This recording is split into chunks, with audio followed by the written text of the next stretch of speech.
My brothers and sisters, my fellow patriots, we are here to occupy the White House.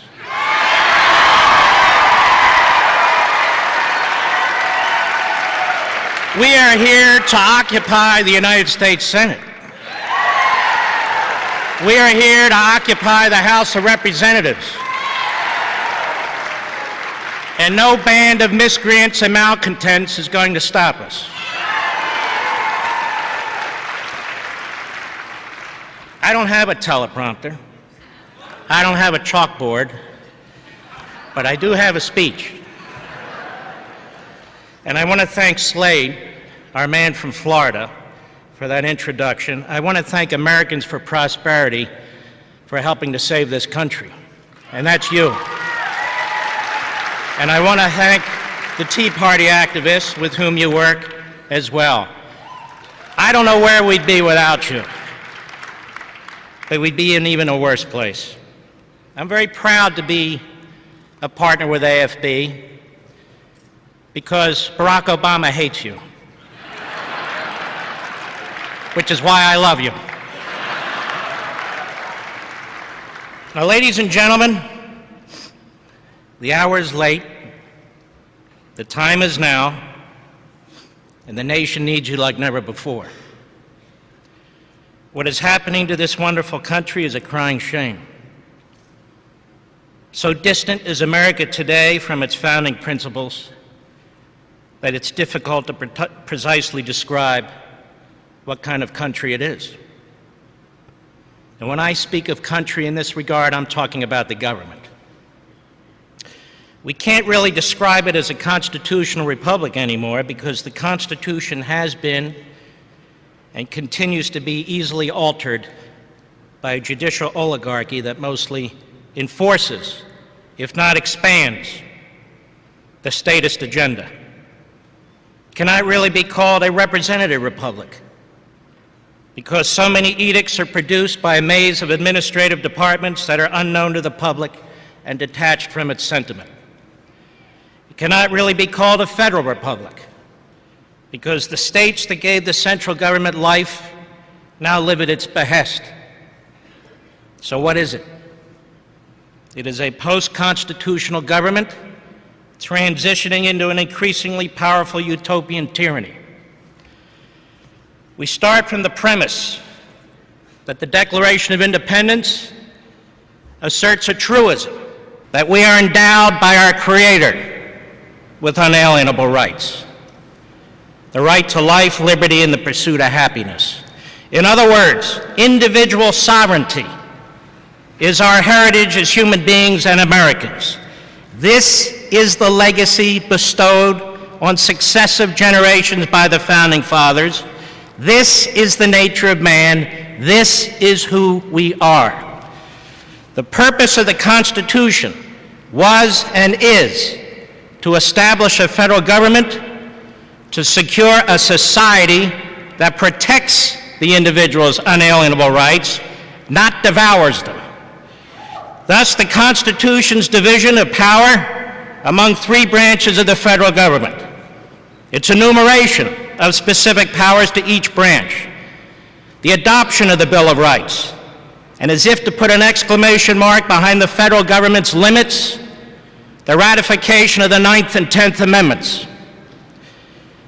And if the debates during the Constitutional Convention and if the text of the Constitution itself do not make this clear, do not make clear what the framers intended in this regard, which they most assuredly do, the Federalist Papers and the notes of the ratification debates in the several states and the arguments of the Federalists and the Anti-Federalists make it unequivocal and without question.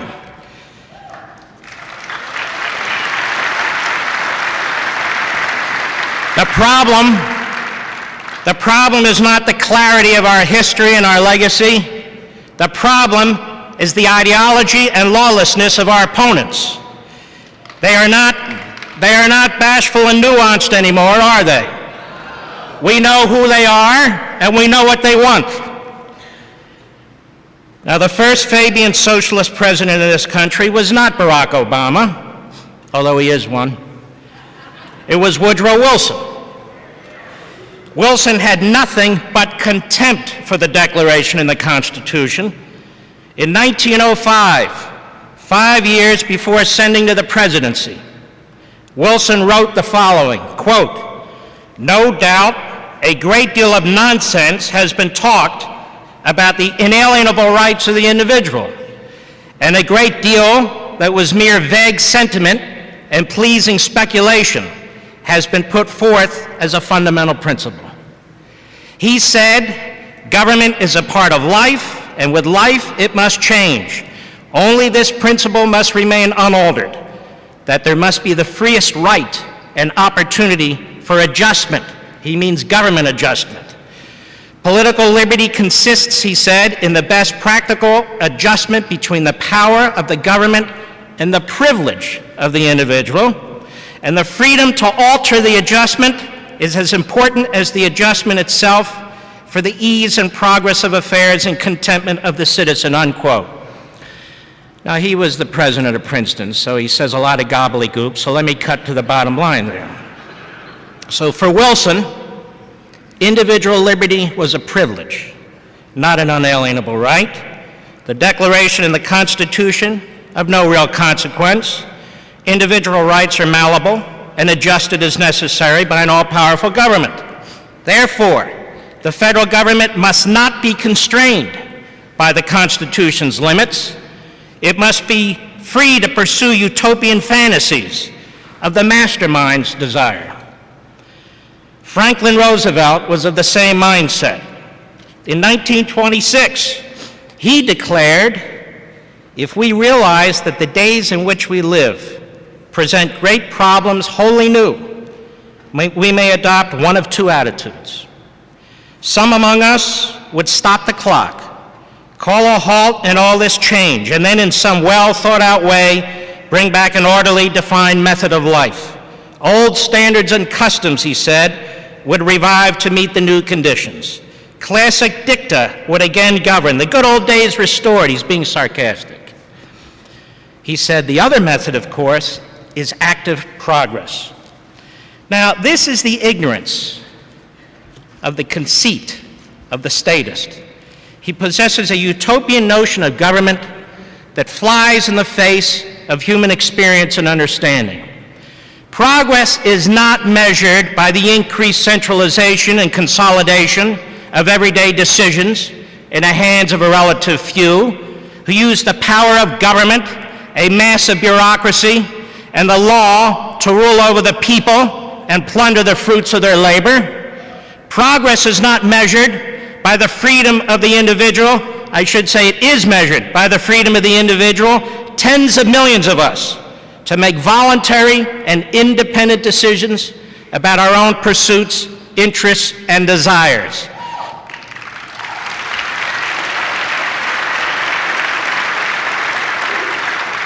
Progress is made through respect for and protection of private property rights. Progress is made by encouraging individual self-sufficiency and independence. America is not great because its government is big, bloated, and omnipotent. It is great because for most of our history, it honored the sovereignty of the individual and rejected the tyranny of statism.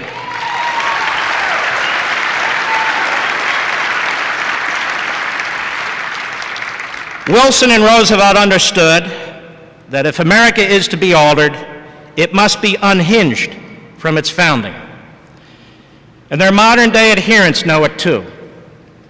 The managing editor of Time magazine, Richard Stengel, recently wrote that if the Constitution was intended to limit the federal government, it sure doesn't say so.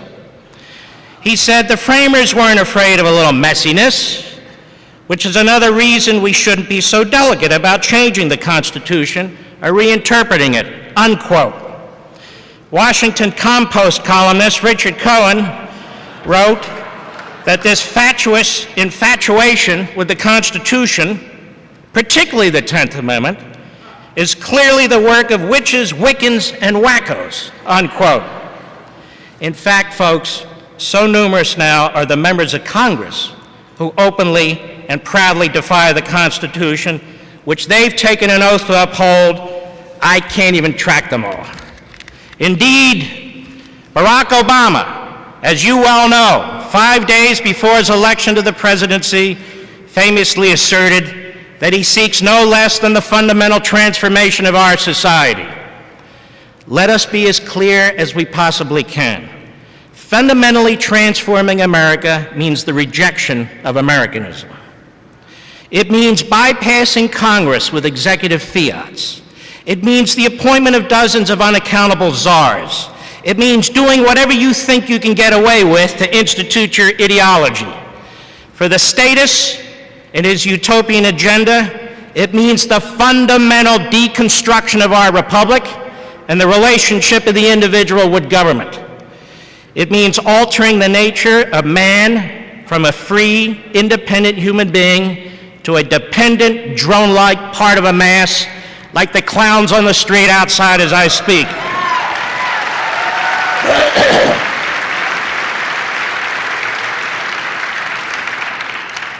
Now, we live in perilous times, and you and I are well aware that nothing less than our way of life and the future of our children are at stake.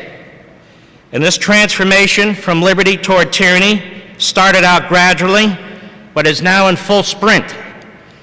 For those who remain skeptical or blissfully ignorant, which is not you, of the events engulfing them and their fellow citizens, let me briefly describe the situation, and you in the liberal media, get your pens out and start recording what I say. Let's look at some compelling yet frightening statistics. The extent to which the gross domestic product, that is, the measure of all wealth created in our country, is consumed by the federal government, gives us a good picture of how big the federal government has become. In 1930, I think we were an advanced society still in 1930. People knew how to flush toilets and use light bulbs and get medical care and feed themselves, didn't they? In 1930, the federal government spent 3.4% of GDP. During 43 and 44, at the height of World War II, expenditures reached 43.5%. But in 1948, after the war, the percentage quickly dropped to 11.5%. Throughout the 50s and 60s, federal expenditures as a percentage of GDP hovered between 15 and 17%. During the late 70s and 80s, it ranged between 17 and 19%. Starting in 2009, the percentage reached 21%. And in just 1 year, in 2010, it jumped to 24% of GDP, and today it's approximately 25%.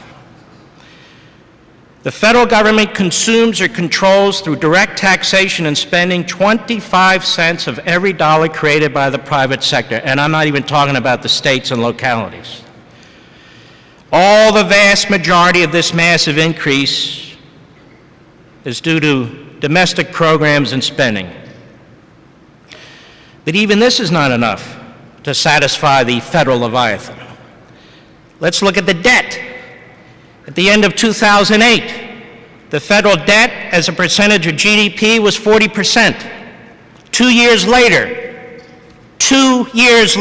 in 2010, it jumped to 60%. This past fiscal year, which ended a month ago, it reached 70%.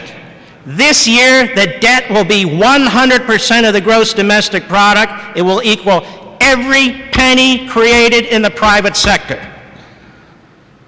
$15 trillion in debt, $15 trillion the economy creates. By 2035, it will reach more than 190% of GDP. This is a path to certain economic and societal collapse, without question. Let's look at another thing. The U.S. budget deficit for fiscal 20 last year, $1.3 trillion, the second largest shortfall in history. The highest 1 year was in 2009, $1.4 trillion. In 2010, it ran $1.3 trillion deficit. In the last 3 years alone, the federal debt has climbed over $4 trillion. But they can't find any place to cut. The most recent estimate of total unfunded obligations for is this boring you? I mean, I got cookies up here. I see some cookies in the audience, too, as a matter of fact. It's a whole other story. All right. The most recent estimate of total unfunded obligations for entitlement programs, including Social Security, Medicare, and Medicaid, and others, in dollar terms, for which there are no resources currently available and will never be resources available, is $62 trillion, or more than $525,000 for every household in the country.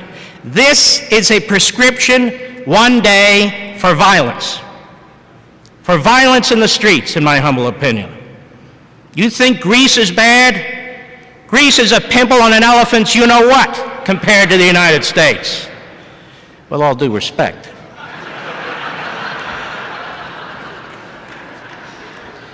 Now, in order to run a central government this big, you need a massive administrative state with significant police powers. And that's precisely what we have.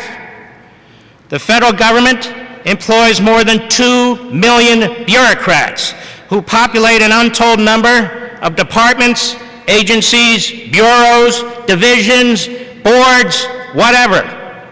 And this army is paid very handsomely, earning on average more than double what employees earn in the private sector, and whose employment and benefits are immune from economic recessions and depressions experienced by citizens in the private sector. This administrative state, the fourth branch of government, in many respects independent of the elected branches of government and without regard for the will of the people, it writes and issues its own regulations, which had the force of law. In fact, in 2010, it issued over 80,000 pages of new laws. Compliance with all these regulations is estimated to cost the private sector over $1.7 trillion a year, absorbing another 12% of the GDP. Thousands of these regulations include criminal fines and penalties. The Congressional Research Service, an arm of Congress, was asked a simple question: how many of these regulations carry criminal offenses? They answered, "We're not sure." But they said tens of thousands. So there's your answer, tens of thousands. And what do these federal regulations cover? The better question is, what don't they cover? For example, inside the home, the federal government regulates washing machines, dryers, dishwashers, dishwasher detergents, microwave ovens, toilets, shower heads, heating and cooling systems, refrigerators, freezers, furnace fans and boilers, ceiling fans, whatever.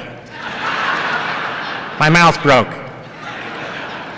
Dehumidifiers. Thank you.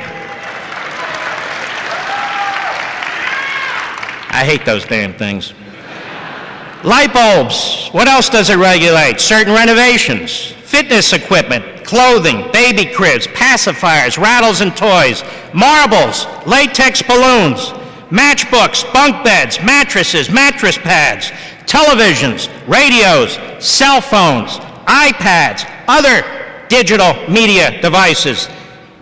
Hold on, getting my second breath. Power supplies, stereo equipment, garage door openers, lawn mowers, lawn darts, pool slides. And there I decided to stop. The federal government also regulates toothpaste, deodorant, dentures, and most things in and around the medicine cabinet. What about the home itself? What do you have to go through in this country to build a home today? Federal rules set standards for insulation, gypsum board, treated lumber, windows, pipes, ventilation ducts, flooring, paint. Home builders must comply with the Clean Air Act, the Clean Water Act, the Endangered Species Act, the Resource Conservation and Recovery Act, the Toxic Substances Control Act, and the National Historic Preservation Act, and that's before you deal with your state and local government. Let's look at the production and consumption of food, the latter of which I enjoy quite a bit myself. Did you know that the total federal budget for regulating nearly all aspects of food production to consumption exceeds the entire nation's net farm income? Consider food packaging. New mandates require food labels, quote, to disclose net contents, identity of commodity, the name and place of the business of the product's manufacturer, packer, or distributor. Certain terms like low sodium, reduced fat, high fiber must meet strict government definitions. The federal government has defined other terms used for nutritional content, including low, reduced, high, free, lean, extra lean, good resource, less, and light. If food is described as organic, it must meet the federal government's definition. I've barely touched the surface. Now, I could delve into regulations involving the automobile, its assembly, parts, environmental controls, mileage standards, safety standards, window labels, but I won't. I could delve into regulations involving the workplace, including wages, taxes, health benefits, pension benefits, union elections, equal employment requirements, financial practices, record keeping, and even the labeling of the contents of what you have in the vending machine down the hallway, but I won't. The list of products, services, and human conduct regulated by the federal government is virtually endless. But now the federal government has become even bolder. Why go through the back door when you can come through the front door? The federal government is flat out nationalizing businesses like General Motors and Chrysler, buying up stock in businesses, including scores of banks. And by the way, I love my bank. Abolishing whole industries. Well, one person got it. Abolishing whole industries. I used to like it when they gave out, lollipops and toasters, but I think they're federally prohibited from doing that now. So they're wiping out whole industries, student loan businesses. They're preventing businesses from opening new plants in right-to-work states like IBM in South Carolina. It's forcing more and more employees into union shops, whether they like it or not. And it's interfering with executive compensation. Well, let me put it to you this way. Today, the federal government is the largest creditor, debtor, lender, employer, consumer, contractor, grantor, property owner, tenant, insurer, healthcare provider, and pension guarantor in existence. But a trip through post-constitutional America would be incomplete without mentioning Obamacare and cap and trade. Obamacare not only destroys the private health care system, which is the envy of the world because of all of its innovations and access to life-saving and quality of life treatments that our society offers. It is the most brazen assault on individual liberty and expansion of federal power in our lifetimes. The notion that federal politicians and bureaucrats can claim authority over the individual and dictate what individual citizens must purchase, whether they want to purchase something or not, and whether it's in their best interest or not, is characteristic of totalitarian regimes.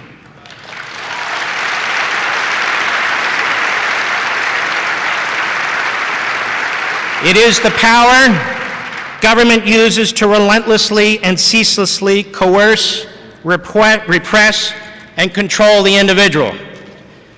And the idea that the EPA can claim the power to regulate carbon dioxide, which is not and never has been a pollutant.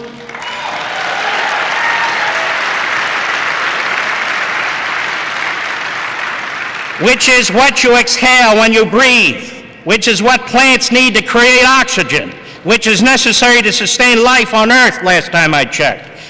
It's not about global warming.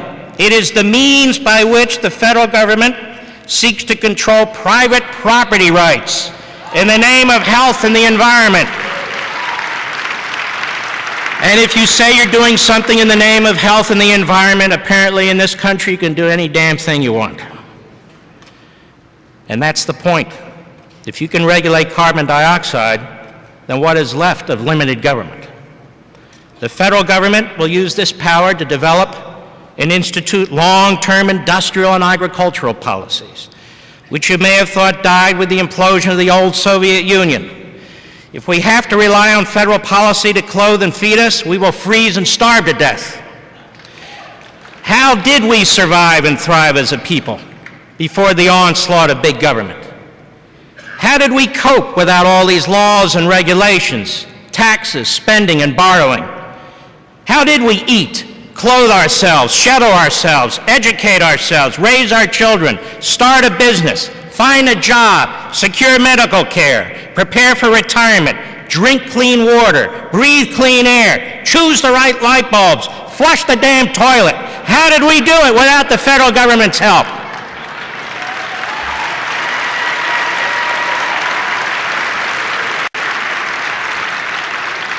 Are we better off as a result of this? Are you happier as a result of this? Are you more secure? Are you more optimistic? Thank you. The nation is less vigorous and less prosperous than before. The fact is that more and more of our fellow citizens are fed up with what's going on with this government.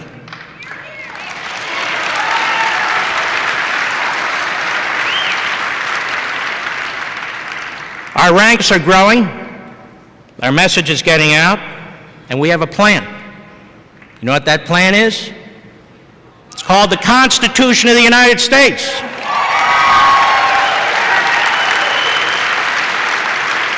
We have a jobs and housing program. You know what that is? It's called capitalism. We have a foreign policy, too. You know what we call it? Don't tread on me.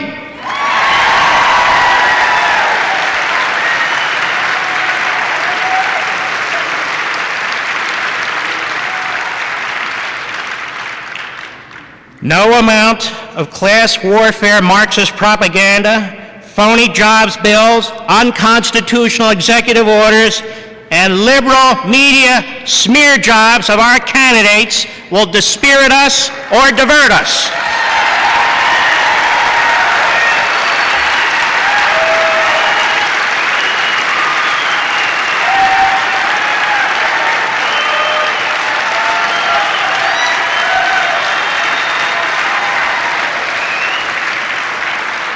The day is long past when we leave our generals on the battlefield without the infantry.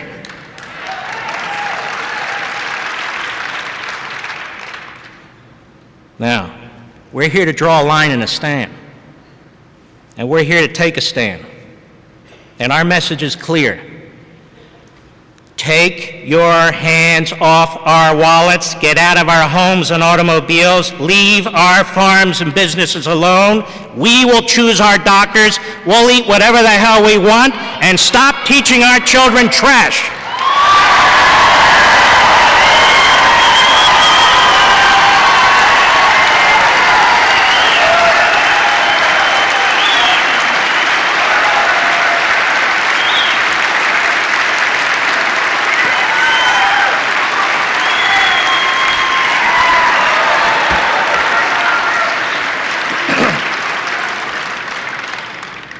We are Americans. We are not subjects. We are not the masses.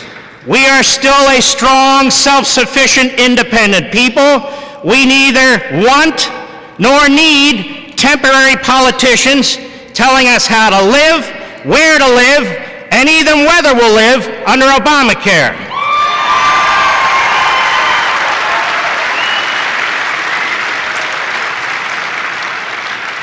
These politicians are to represent us, not dictate to us, or we're going to kick their asses out of office.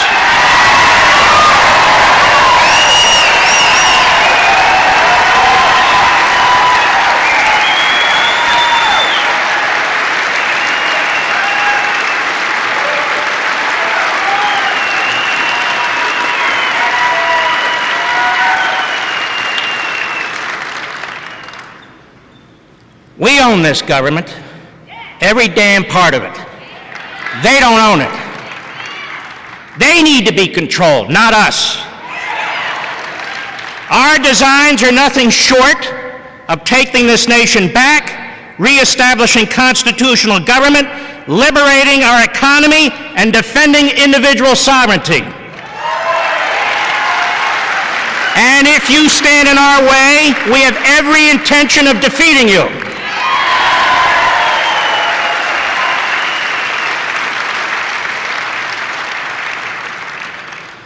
One of my favorite quotes from my favorite president, Ronald Reagan, it's at the end of my book.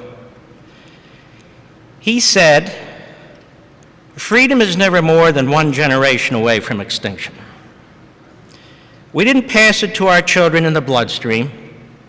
It must be fought for, protected, and handed on for them to do the same. Or one day we will spend our sunset years telling our children and our children's children what it was once like to live in the United States where men were free." We conservatives, we constitutionalists, we Americans need to get busy. God bless and thank you.